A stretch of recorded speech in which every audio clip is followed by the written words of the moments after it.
आज का ये वीडियो बहुत ज्यादा फैंटास्टिक होने वाला है बिकॉज हम लोग डिस्कस करेंगे कि आप किस तरीके से केवल 70 डेज में इवन जीरो प्रिपरेशन अगर आपने मान लो करी है, आप क्लैट पीजी एग्जाम को क्रैक कैसे कर सकते हो। We will talk about the paper pattern, कौन से सब्जेक्ट्स आपको पढ़ने हैं, कैसे पढ़ने हैं, केस लॉस को कैसे करना है, किन सोर्सेज से पढ़ाई करनी है, रिवीजन का फॉर्मेट क्या होगा, डे बाय डे स्ट्रेटजी क्या होगी। पूरी कॉम्प्रिहेंसिव गाइड इस वीडियो में हम लोग आपको देंगे और 100% रिजल्ट यहाँ पे मैं आपको गारंटी करता हूँ without spending any extra money. कुछ भी आपको करने की जरूरत नहीं, बिल्कुल जो फ्री सोर्सेज है उससे मैं आपको पूरा बताऊंगा। तो बिना देर के वीडियो को शुरू करते हैं और सबसे पहले we will go about with the paper pattern itself और द पेपर इटसेल्फ। यहाँ पे देखिए जो पेपर पैटर्न है आपका, इसमें आपको 120 टोटल क्वेश्चंस मिलते हैं क्लैट पीजी के एग्जाम में, जहां पे 2 घंटे होते हैं पेपर में आपको मिलते हैं, जिसमें भी अगर आप एक क्वेश्चन सही करोगे तो 1 मार्क मिलेगा और अगर आप मान लो एक क्वेश्चन गलत करोगे तो 0.25 मार्क्स आपके डिडक्ट होंगे। उसके बाद यहाँ पे आपको 12 पैराग्राफ और 10 क्वेश्चन देखने मिलते हैं, जिसमें भी अगर आप बात करते हो तो ये जो 12 पैराग्राफ होते हैं ना, उनका एक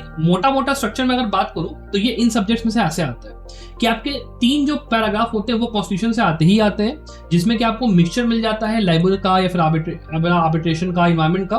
उसके बाद आपके 2 पैराग्राफ क्रिमिनल लॉ के होते हैं, जिसमें कि आईपीसी सीआरपीसी एविडेंस हो सकता है। उसके बाद आपको एक पैराग्राफ या तो फैमिली लॉ या फिर आपको कॉन्ट्रैक्ट का मिलेगा। उसके बाद ज्यूरिस्प्रूडेंस और इंटरनेशनल लॉ का एक पैराग्राफ होता है। फिर आपका एक पैराग्राफ ऐसा हो सकता है जो कि आपका कॉर्पोरेट लॉ का हो या फैमिली का या कॉन्ट्रैक्ट का ऑल्टरनेटिव्स में। और फिर आपका एक पैराग्राफ पूरी तरीके से कंपनी लॉ या कॉर्पोरेट लॉ में आपका जाता है, जिसमें कि कंपनी और टैक्स वगैरह आता है। और लास्टली जो आपके 2 पैराग्राफ होंगे वो है आपके मिसलेनियस। इसमें क्या हो सकता है कि आपका ज्यूरिस्प्रूडेंस, इंटरनेशनल लॉ या फिर फैमिली लॉ या फिर क्रिमिनल लॉ, जो उनका मन चाहे वो इन दोनों पैराग्राफ में वो लोग डाल सकते हैं। इवन आपके ऐसे सब्जेक्ट्स भी आ सकते हैं जो कि शायद अभी तक पूछे ना गए हो, जैसे मान लो टीपीए या फिर और सब्जेक्ट जो होते हैं जो कि मिसलेनियस होते हैं वो आ सकते हैं। सो इसको देखते हुए हमें ये समझ में आता है कि हमारा जो कोर फोकस होना चाहिए वो इन पहले 10 पैराग्राफ पे होना चाहिए, बिकॉज इसको लेके हम सर्टेन है कि इसमें से जो सब्जेक्ट्स हम पढ़ने जा रहे हैं उसमें हम लोग को पक्का पक्का नंबर मिलेगा। और इवन इसके अंदर जो केस लॉज हैं वो भी अगर आपने मान लो नहीं पढ़ा है, आप तब भी मेजॉरिटी ऑफ द क्वेश्चंस का आंसर कर पाओगे, बिकॉज जो फॉर्मेट है उसके अंदर आपके 4 से लेके 5 क्वेश्चंस ऐसे होते हैं जो कि पैराग्राफ के अंदर से या फिर जो केस होता है उसमें से आंसर होते हैं, और बाकी के जो आपके 5 से लेके 6 क्वेश्चंस होते हैं वो आपके डिपेंड करते हैं कि आपने कितने अच्छे से आपके सब्जेक्ट को पढ़ा है। सो अकॉर्डिंगली आप आराम से यहाँ पे जो 10 पैराग्राफ है उसमें 60 मार्क्स आराम से ऐसे ही स्कोर कर सकते हो बिना किसी दिक्कत के।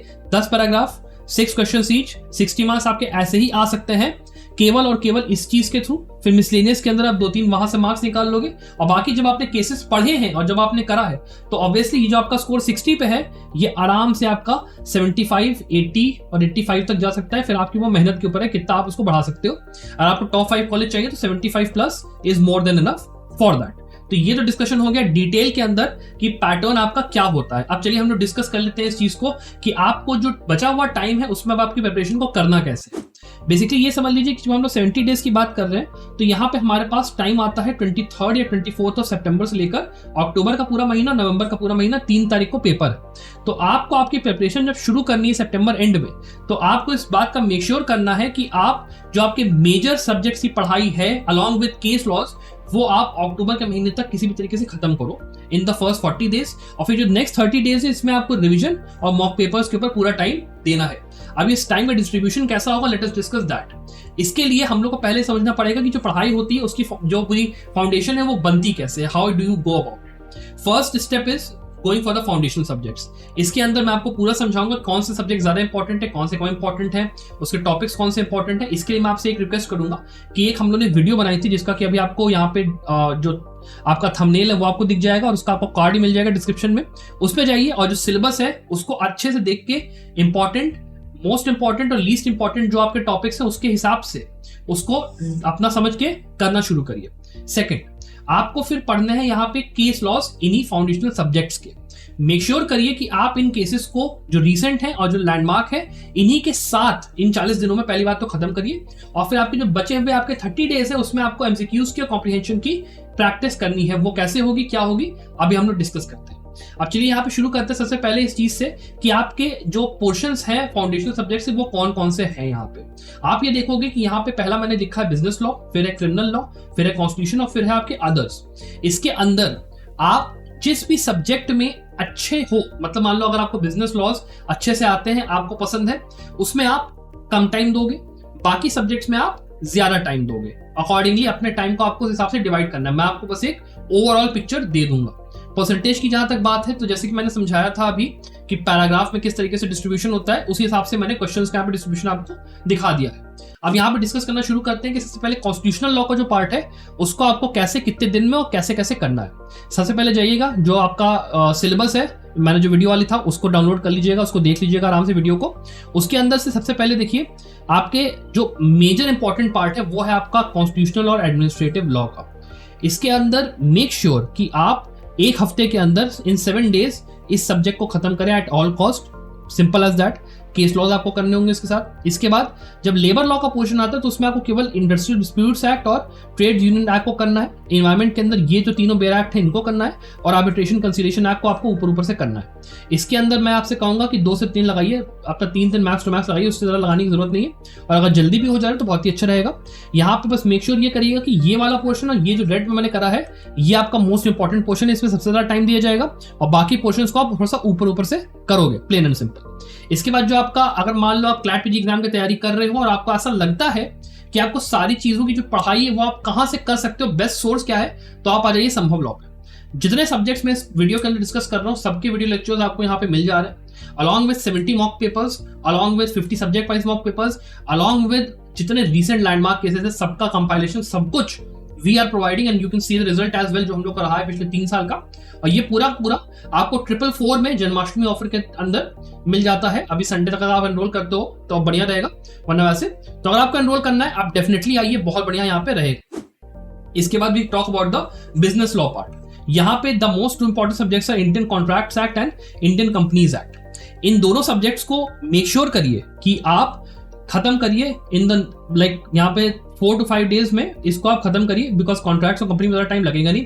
कंपनी के अंदर मेक श्योर क्या करना है कि आपको केवल जो टॉपिक्स हैं जो आपके सिलेबस में दिए रहते हैं वो आपको करने हैं, आपको बेराक के उतने डीप में जाना नहीं है। उसके बाद जो बचे हुए आपके सब्जेक्ट्स हैं उनका मैं अगर क्लासिफिकेशन करूं तो यहाँ पे टीपीए को ऊपर ऊपर से करिए, लीज मॉर्गेज क्या होता है वो सब कर लीजिए।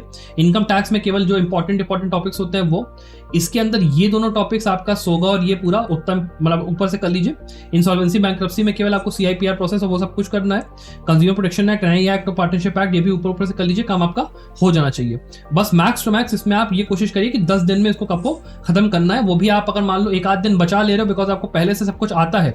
बिजनेस लॉ में आपका मान लो एलएलबी में ऑनर्स था तो बहुत ही अच्छा है। फिर we come to the next part, that is criminal law. Criminal law के अंदर 3 मेन सब्जेक्ट्स हैं आपके आईपीसी, सीआरपीसी, एविडेंस है सीधा।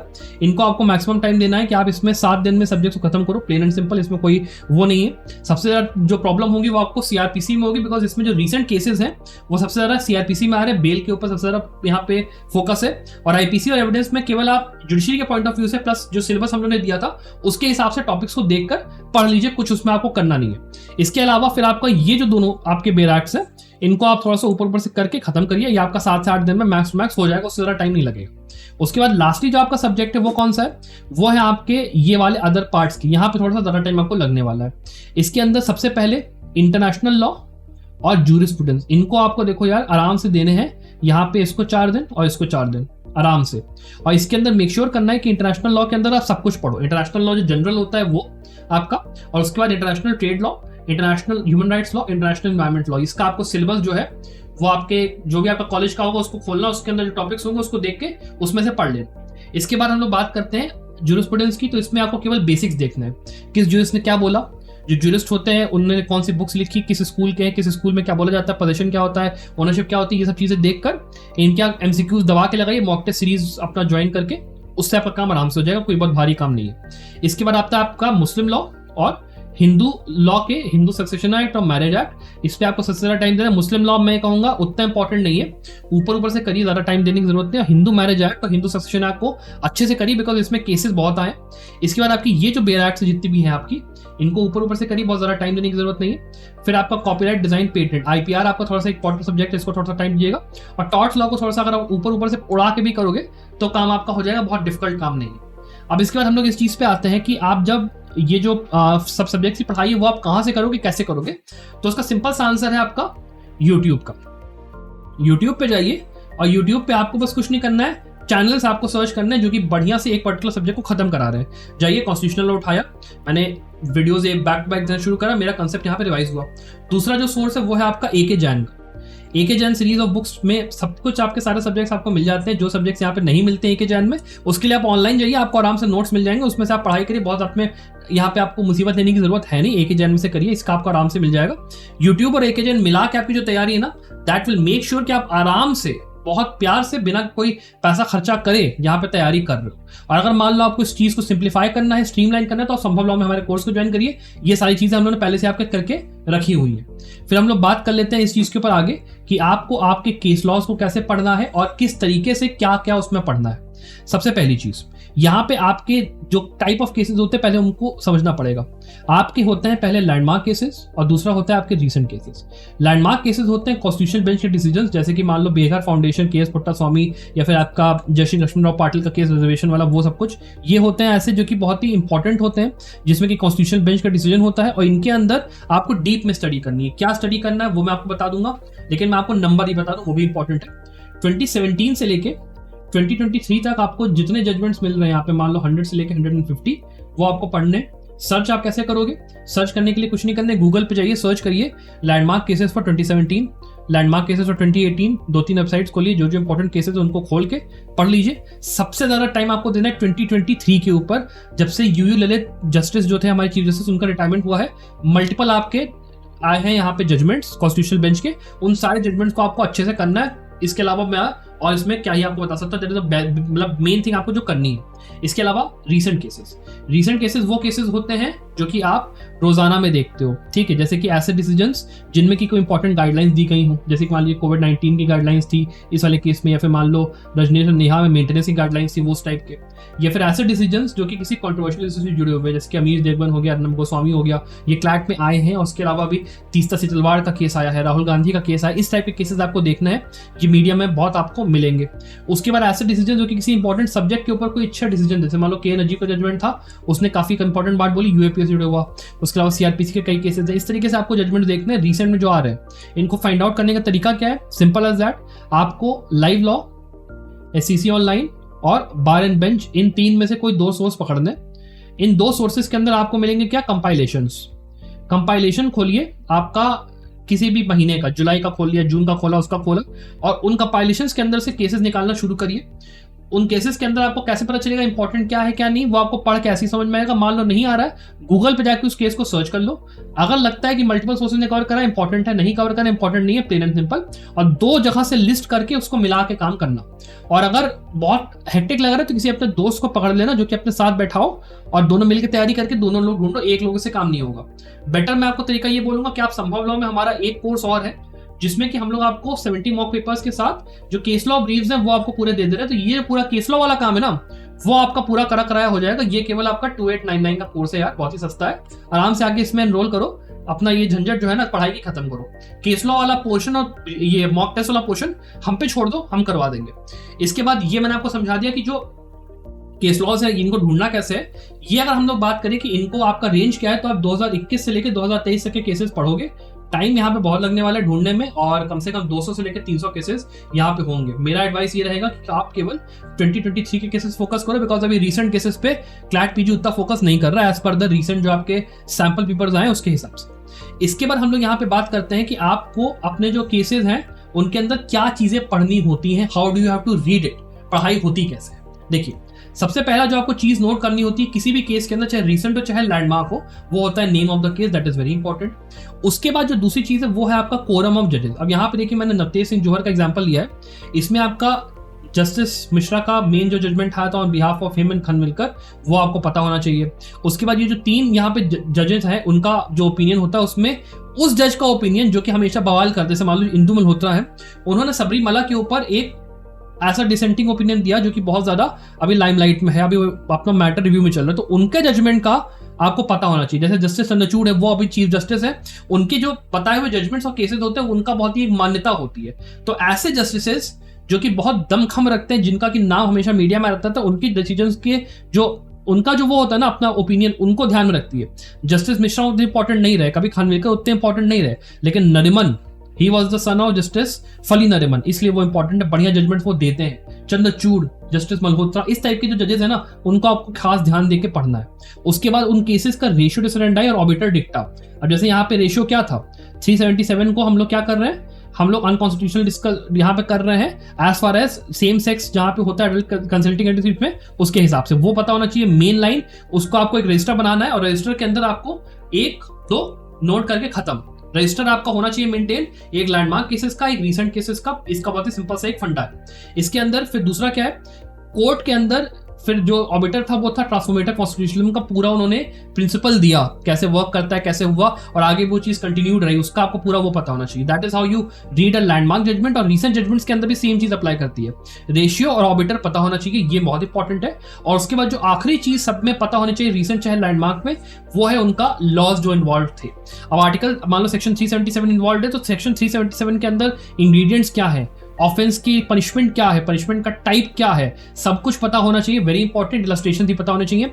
सेम चीज आर्टिकल 14, 19, 21, एक एक चीज आपको अच्छे से पता होनी चाहिए for a given case, because वो लोग हर जगह से पूछेंगे। इससे मैटर नहीं करता कि आईपीसी जुड़ा हुआ है, आईपीसी के बाद वो लोग कहीं भी जा सकते हैं। अगर उस केस के अंदर आ गया उसका नाम किसी बैराक का, वो आएगा, पूछेंगे वो लोग, तो उसको मेक श्योर करिएगा वो पता होना चाहिए। उसके बाद जो आप केवल लैंडमार्क केसेस में पढ़ोगे वो क्या है, आपके इंपॉर्टेंट केसेस जिसमें कि ओवररूल केसेस और लैंडमार्क डिसीजंस होते हैं वो पूछे जाते हैं, उनको आपको जानना है। और उसके बाद प्रिंसिपल्स और डॉक्ट्रिन और जो जुरिस्प्रूडेंशियल एस्पेक्ट होता है किसी भी लैंडमार्क केस का, वो आपको पता होना चाहिए। रीसेंट केसेस में इंपॉर्टेंट जजमेंट्स और डॉक्ट्रिन्स वगैरह जो होती है उनको पढ़ने की उतनी जरूरत नहीं है आपको। तो मैंने आपको ये समझा दिया नवतेज सिंह जौहर के पॉइंट ऑफ व्यू से कि कैसे आपको करना है। अब इन केसेस को जो आप कर रहे हो तो उसका आपको बेसिकली कैसे रिवीजन का करना है प्रॉपर्ली, उसका तरीका समझ लीजिए कि आप 2 वेबसाइट हैं, एससी ऑब्जर्वर जैसे मैंने आपको बताया, इसको आप जरूर से लैंडमार्क केसेस के लिए फॉलो करिएगा और एक रजिस्टर बनाना शुरू करिए। जब आप एससी ऑब्जर्वर पे जा रहे हो वहां पे जाके उनका प्रिंट आउट आप लेना शुरू करो, और जो आपके एससीसी ऑनलाइन पे आप या बार एंड बेंच लाइव लॉ पे गए वहां भी उन केस लॉ ब्रीज को प्रिंट करवा लो, और प्रिंट करवा के एक बंडल बना के उसका ना एक रजिस्टर बनाओ। रजिस्टर के ऊपर लिखो ये केस था, इसका ये आपका रेशियो था, ये केस ये केस ये केस रेशियो, केस उसका रेशियो और उसके जज का नाम, 3 चीजें नोट करके पैरेलल में रखोगे, बहुत प्यार से आपकी तैयारी हो जाएगी, इसमें कोई दिक्कत नहीं आने वाली है। अपार्ट फ्रॉम दैट मैंने आपको पूरा समझा दिया कैसे आपको करना है। ये आपका काम जो मैंने अभी तक समझाया वो 40 डेज में होना है, मेक श्योर ऑफ दैट। पूरा 40 डेज में खत्म करोगे तो ही होगा, मेक श्योर। उसके बाद जो आपके बचे हुए 30 दिन है उसमें आपको मेक श्योर करना है कि कम से कम आपका 2 बार रिविजन हो जा रहा है, 2 बार रिवीजन होना इंपॉर्टेंट है। और दूसरी चीज आपको एटलीस्ट 20 से लेकर 30 मॉक पेपर्स लगाने हैं। आप इसके लिए संभव लॉ के मॉक पेपर्स लीजिए, we make the best quality mock papers on the latest pattern, और बिल्कुल बढ़िया वाले होते हैं। आप आइए एनरोल करिए। और उसके अलावा अगर आपको कोई डाउट है कि कैसे प्रिपरेशन करनी है, क्या होना है, कैसे होना है, आप कमेंट्स मुझे नीचे बताइए और जरूर ये लिखिए कि सर मैं आपके साथ हूं और मैं इस एग्जाम में बढ़िया करूंगा। I wish you the very very best of luck for your future success. Bye.